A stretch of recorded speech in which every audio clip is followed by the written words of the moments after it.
इस वक्त आप आराम से बैठकर इस वीडियो को देख रहे हैं, मगर मैं आपको कहूँ, आज जिस जगह पर आप अभी बैठे हो वो जमीन आज से करोड़ों साल पहले 8,500 डिग्री के तापमान से उबल रही थी, या जिस जगह पर आप बैठे हैं वो जगह लाखों सालों तक बर्फ से ढकी हुई थी। ये दोनों बातें सच हैं। इस 15 मिनट की वीडियो के अंदर आप पृथ्वी के 450 करोड़ साल के सफर को देखने वाले हैं। जिस जगह आज हमारा सौरमंडल है, वहाँ विभिन्न प्रकार की गैस और धूल के बादल हुआ करते थे। वैज्ञानिकों के मुताबिक इन धूल के बादलों से दूर एक तारा हुआ करता था। वक्त के साथ साथ उस तारे की ऊर्जा कम होने लगी, जिसके कारण उसके अंदर एक विशाल विस्फोट हुआ। विस्फोट की वजह से अंतरिक्ष की ये धूल एक दूसरे से दबने लगी। इस दौरान बादलों में स्थित धूल के कण दबाव और गर्मी के कारण बड़े उल्कापिंड और पत्थरों में परिवर्तित हो चुके थे, और इसी दबाव की वजह से इन बादलों में स्थित रेडियो एक्टिव पदार्थ ने ग्रेविटी का निर्माण किया। इस ग्रेविटी के कारण बीच में हाइड्रोजन और हीलियम इकट्ठा होने लगे। बीच के इस भयंकर दबाव के कारण एक विशाल विस्फोट हुआ, और इसी विस्फोट के कारण हमारे सूरज का जन्म हुआ। अंतरिक्ष में फैले एस्टेरॉयड यानी क्षुद्र ग्रहों में भारी वजन की वजह से सूरज के करीब आकर सूरज की परिक्रमा करने लगे। धीरे धीरे इन्हीं एस्टेरॉयड में भारी टकराव हुआ, जिसके फलस्वरूप मरकरी, विनस, अर्थ और मार्स जैसे ग्रहों का निर्माण हुआ। वैज्ञानिकों के मुताबिक उस वक्त पृथ्वी और मार्स यानी मंगल ग्रह के बीच थिया नामक ग्रह सूरज की परिक्रमा किया करता था। पृथ्वी पर ग्रेविटी होने की वजह से सूरज की परिक्रमा करने वाले एस्टेरॉयड अब पृथ्वी की परिक्रमा करने लगे, और धीरे धीरे करोड़ों सालों तक ये पृथ्वी पर गिरते रहे। और ऐसी घटना हमारे पड़ोसी ग्रह थिया पर भी हो रही थी, जिसके कारण थिया पृथ्वी के और करीब आने लगा और आकर पृथ्वी से टकराया। इस भयंकर टकराव की वजह से पृथ्वी के हिस्से कणों के रूप में अंतरिक्ष में फैल गए और एक रिंग्स की तरह पृथ्वी की परिक्रमा करने लगे। इन्हीं परिक्रमा करते हुए कणों में टकराव होने लगा, जिसके कारण हमारे चांद का निर्माण हुआ। उस वक्त पृथ्वी पर सिर्फ एक ही समुद्र हुआ करता था, और वो था 1900 डिग्री सेल्सियस की तापमान पर उबलते हुए लावे का। उबल रही थी वो सारी चीजें जिसे आज आप अलग अलग नाम से जानते हैं। वक्त के साथ साथ पृथ्वी धीरे धीरे ठंडी हो रही थी, जिसके कारण पृथ्वी के भारी तत्व जैसे धातु और रेडियो एक्टिव पदार्थ पृथ्वी के केंद्र में जाकर इकट्ठा हो गए, और हल्के पदार्थ पृथ्वी की सतह पर आ गए। लाखों सालों तक पृथ्वी पर उल्कापिंडों की बरसात हुई, और इन गिरते हुए उल्कापिंडों में जमा था नमक, मिनरल्स और पानी। करोड़ों सालों तक इन उल्कापिंडों की बरसात होती रही, और धीरे धीरे पृथ्वी की ऊपरी सतह पानी से ढकने लगी। वैज्ञानिकों के मुताबिक यही वो वक्त था जब दूर गहरे पानी के अंदर निकलते ज्वालामुखियों से पहली बार सूक्ष्म जीवों का निर्माण हुआ। लाखों सालों बाद एक वक्त ऐसा आया जब पृथ्वी की पूरी सतह पानी से ढक चुकी थी।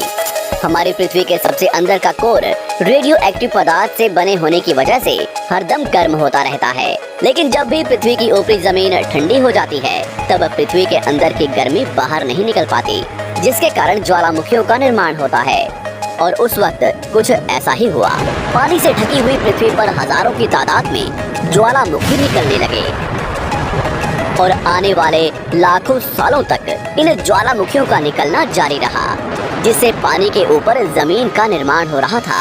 इस वक्त भी पृथ्वी पर वातावरण न होने की वजह से अंतरिक्ष से उल्कापिंडों की बरसात हो रही थी। आज से लगभग 300 करोड़ साल पहले पृथ्वी पर ऐसा वक्त आया जब पृथ्वी का वातावरण लगभग स्थिर होने लगा था।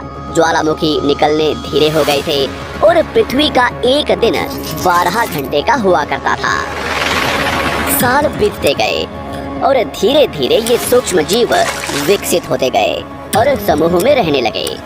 आज से लगभग 250 करोड़ साल पहले पहली बार पृथ्वी पर ऐसे जीवों का निर्माण हुआ जो जीने के लिए ये पानी के अंदर के मिनरल्स यानी खनिज पदार्थ और धूप का इस्तेमाल करते थे, और मल त्याग के रूप में ऑक्सीजन बाहर निकालते थे। इस वक्त तक पृथ्वी पर ज्यादातर ज्वालामुखी निकलने बंद हो चुके थे, और इन माइक्रोबैक्टीरिया की वजह से वातावरण में ऑक्सीजन की मात्रा बढ़ रही थी। वातावरण में ऑक्सीजन बढ़ने की वजह से पृथ्वी का वायुमंडल बनना शुरू हुआ, और आने वाले हजारों सालों तक वातावरण में ऑक्सीजन की मात्रा बढ़ती रही। जिसकी वजह से पृथ्वी के ज्यादातर हिस्सों में ये सूक्ष्म जीव फैल गए। हजारों सालों बाद एक वक्त ऐसा आया जब पृथ्वी में ज्यादा ऑक्सीजन बढ़ने के कारण ये सूक्ष्म जीव मरने शुरू हो गए। उस वक्त तक पृथ्वी का वातावरण ठंडा होने के साथ साथ ऑक्सीजन से भी भर चुका था, जिसके कारण जमीन और वातावरण में स्थित आयरन यानी लोहे के मिनरल्स पानी में स्थित ऑक्सीजन से रिएक्ट होने लगे। और एक वक्त ऐसा आया जब पृथ्वी की जमीन आज के मार्स के जैसे लाल हो चुकी थी। वक्त बीतने के साथ साथ धरती की टेक्टोनिक प्लेट्स में दरार होने लगी, जिसके कारण पृथ्वी के अंदर का लावा जमीन की तरह कई लाखों सालों तक खुला उबलता रहा। और यही वो कारण था जिसके कारण पृथ्वी के वातावरण में कार्बन डाइऑक्साइड की मात्रा बहुत बढ़ गई और पृथ्वी पर एसिड की वर्षा शुरू हो गई।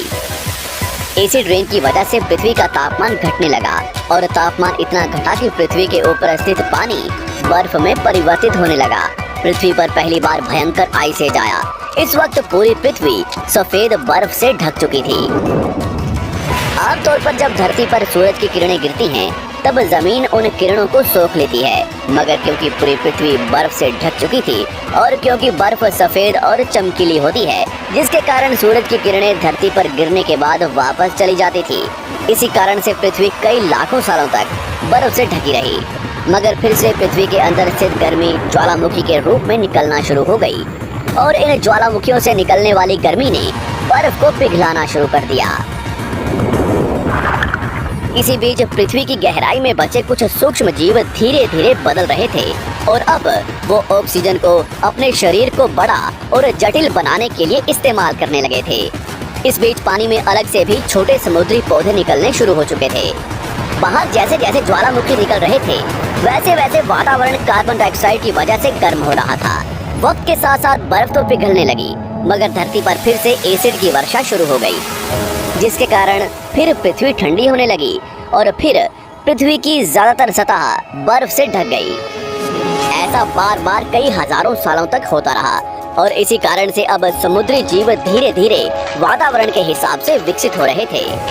इस बीच कई सारे जीव और समुद्री जंगल विलुप्त हो गए, मगर जो बच गए वो धीरे धीरे पृथ्वी के बदलते तापमान के हिसाब से ढलते गए और अब हजारों सालों बाद समुद्री पेड़ बर्फ की वजह से पूरी तरह से मरते या सूखते नहीं थे। अब सूक्ष्म जीव समुद्री जीव बन चुके थे। जब फिर से ज्वालामुखियों ने पृथ्वी की बर्फ को पिघलाना शुरू किया, तब ये समुद्री पेड़ जल्दी विकसित होकर फैल गए। धीरे धीरे वातावरण में ऑक्सीजन की मात्रा बढ़ने लगी और पृथ्वी पर होने वाली एसिड की वर्षा कम होने लगी। वातावरण में ऑक्सीजन आने की वजह से पृथ्वी की ओजोन लेयर्स मोटी होने लगी और आज से लगभग 47 करोड़ साल पहले पृथ्वी की ऊपरी सतह पर पहली बार मोसोस नामक प्लांट उगना शुरू हुआ। वक्त के साथ साथ जमीन पर अलग अलग प्रकार के पौधे और पेड़ उगना शुरू हुए। एक वक्त ऐसा आया जब जमीन के पेड़ों की लंबाई लगभग 80 से 100 फीट जितनी या आज के 5 से 6 मंजिला बिल्डिंग जितनी ऊंची हो चुकी थी। ये वो वक्त था जब समुद्री जानवर समुद्र से बाहर निकल रहे थे और जमीनी जानवरों में परिवर्तित हो रहे थे। धरती की ज्यादातर जमीन एक जगह इकट्ठी हो चुकी थी, जिसे आज हम पैंजिया महाद्वीप के नाम से जानते हैं। पृथ्वी का वातावरण और तापमान लगभग स्थिर हो चुका था और अब करीब 21 से 23 घंटे का दिन हुआ करता था। अब समुद्री जीव पानी से बाहर रहने लगे थे और वातावरण के हिसाब से उनके शरीर का रंग रूप बदल रहा था। धीरे धीरे ये जमीनी जानवर डायनासोर्स में परिवर्तित हो गए। जिन डायनासोर्स ने पेड़ पौधे खाने शुरू कर दिए, उनका शरीर लंबा और विशाल रूप से विकसित होने लगा। कुछ डायनासोर्स शिकार किया करते थे, जिसके कारण वे छोटे और तेज होते चले गए।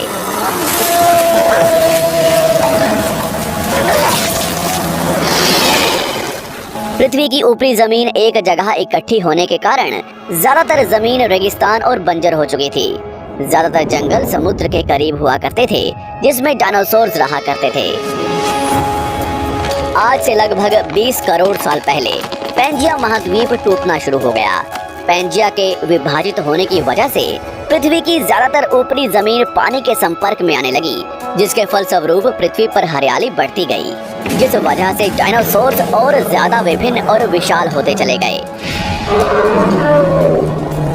डायनासोर्स ने आने वाले लगभग 20 से 30 करोड़ सालों तक पृथ्वी पर राज किया। उस वक्त डायनासोर्स समुद्र से लेकर जमीन और आसमान तक पूरी पृथ्वी पर राज किया करते थे। इस दौरान अफ्रीका से टूटा भारत सीधे आकर आज के तिब्बत से टकराया और इस टकराव की वजह से हिमालय का निर्माण हुआ। आज से लगभग 6.5 करोड़ साल पहले पृथ्वी की तरफ आज के माउंट एवरेस्ट से भी बड़ा लगभग 4.5 लाख करोड़ किलो जितना वजनीय उल्का पिंड लगभग 80,000 किलोमीटर प्रति घंटे की स्पीड से पृथ्वी की तरफ आ रहा था। पृथ्वी की सतह को छूते ही उसमें भयंकर आग लगी और वो जलते हुए सीधा पृथ्वी से टकराया। इस टकराव से निकलने वाली ऊर्जा आज के 10 करोड़ परमाणु बम एक साथ फटने के बराबर थी। जहां ये उल्का पिंड गिरा वहां के जानवर और पेड़ तुरंत भाप बनकर जल गए। गिरते ही पृथ्वी पर पूरी तरह धूल फैलने लगी। समुद्र में भयंकर बाढ़ आने लगी। भूकंप और आग ने पृथ्वी को जलाना शुरू कर दिया। कुछ ही घंटों में पूरी पृथ्वी के वातावरण में हानिकारक गैस और धूल की वजह से पृथ्वी नर्क हो चुकी थी। डायनासोर्स, घुटन, आग और भूखमरी से पूरी तरह विलुप्त हो गए।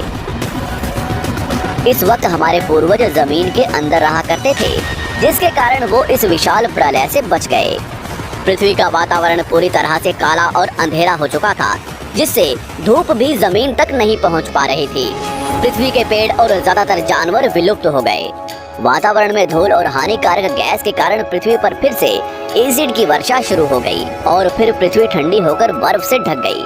लेकिन इस बार पृथ्वी की बर्फ लाखों सालों तक नहीं जमी रही और 80 से 90 हजार साल बाद ये बर्फ पिघलनी शुरू हो गई। जैसे ही धरती पर वातावरण फिर से पहले जैसा होने लगा, वैसे ही ये छोटे जीव जमीन से बाहर आना शुरू हो गए। उस वक्त पृथ्वी की बर्फ पिघलनी शुरू ही हुई थी, जिसके कारण अफ्रीका में घने ठंडे जंगल हुआ करते थे और इसी बीच ये जमीनी जीव बंदरों में परिवर्तित हुए। मगर जैसे जैसे पृथ्वी गर्म होने लगी, वैसे वैसे अफ्रीका के ये जंगल सूखने लगे। जंगल की चीजें खाने वाले बंदरों को खाने की कमी होने लगी। खाने की तलाश में इन बंदरों ने अपने पैरों पर चलना शुरू कर दिया, जिससे उन्हें दूसरे जानवरों के शिकार करने में मदद मिलती थी। धीरे धीरे बंदर एप्स यानी वानर में परिवर्तित हुए।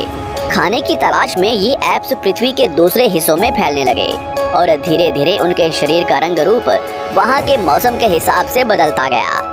वक्त के साथ साथ हम आदिवासी बने। हमने हथियारों से लेकर आग का आविष्कार किया। हम धीरे धीरे इंसान के रूप में विकसित हुए।